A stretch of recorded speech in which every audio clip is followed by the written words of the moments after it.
तो नमस्ते, सलाम, सत श्री अकाल। मैं आपका भाई एडवोकेट संदीप नागर फ्रॉम नोएडा। आज मैं आपका परिचय कराऊंगा।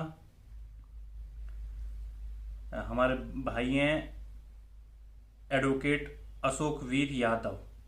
गाजियाबाद डिस्ट्रिक्ट कोर्ट में प्रैक्टिस करते हैं। हाई कोर्ट दिल्ली में प्रैक्टिस करते हैं। लखनऊ हाई कोर्ट में प्रैक्टिस करते हैं। इलाहाबाद हाई कोर्ट में प्रैक्टिस करते हैं।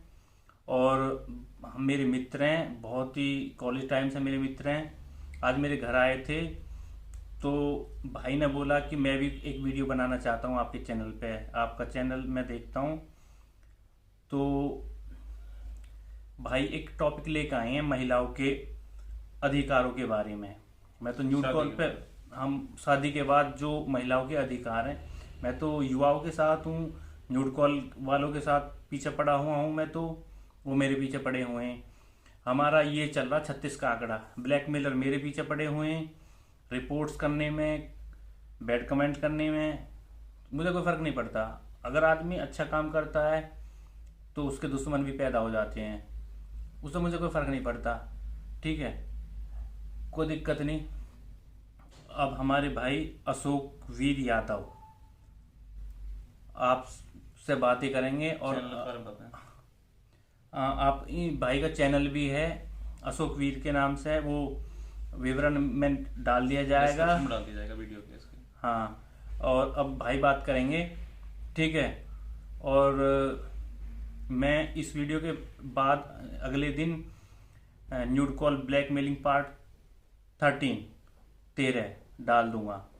मैं वीडियो बनाऊंगा थोड़ी कुछ देर बाद, ठीक है। आज की वीडियो महिलाओं के शादी के बाद के अधिकारों के बारे में भाई बताएगा। भाई बताइए।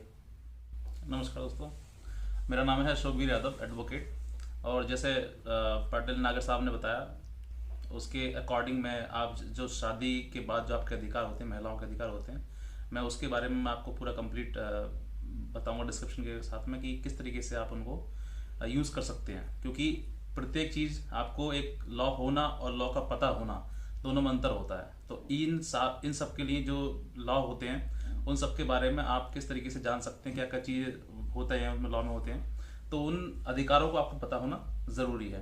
क्योंकि जब पता होगा तो आप इस्तेमाल करने की भी कोशिश करेंगे। तो चलिए बात करते हैं कि किस तरीके से है।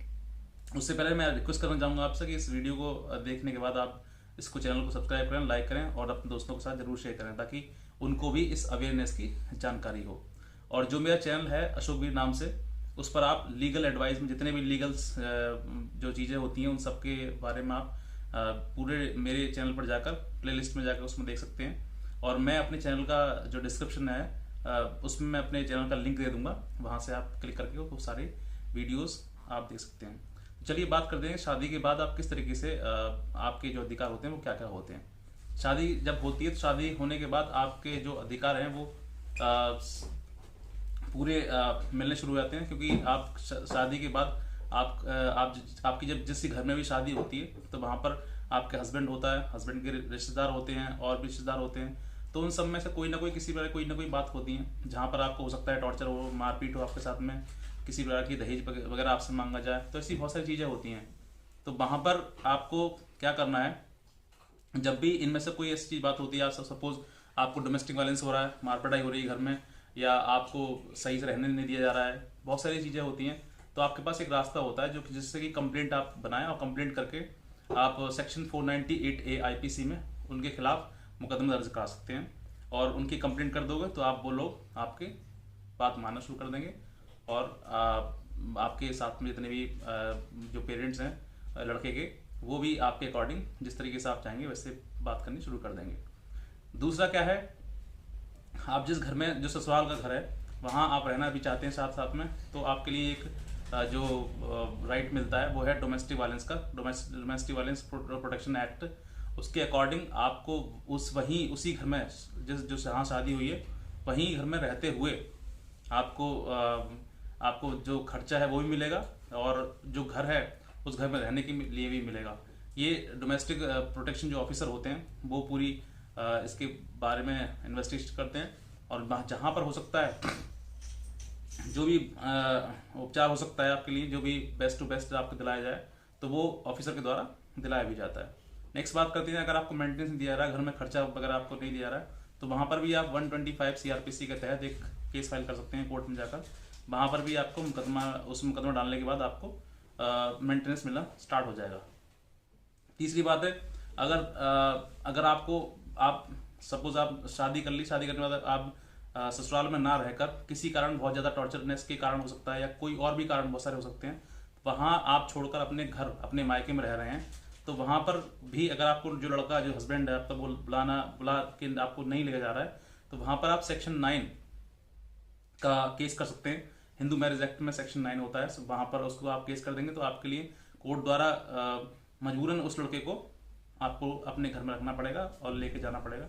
ये सब कुछ प्रक्रिया है। तो इन सब प्रक्रिया को अगर फॉलो करते हैं आप, तो आपको किसी प्रकार की कोई तकलीफ नहीं होगी, और हो सकता है कि आपकी जो शादीशुदा जीवन है वो भी शायद ठीक ठाक चले, अच्छे से चले। तो ये सब कुछ आपके अधिकार है शादी के बाद, यानी कि इन सबको आपको पता होना ज़रूरी है। और इन्हीं सब बातों के साथ में मैं अपने जो बात है वो कहने के लिए इसी बात को मैं समाप्त करते हुए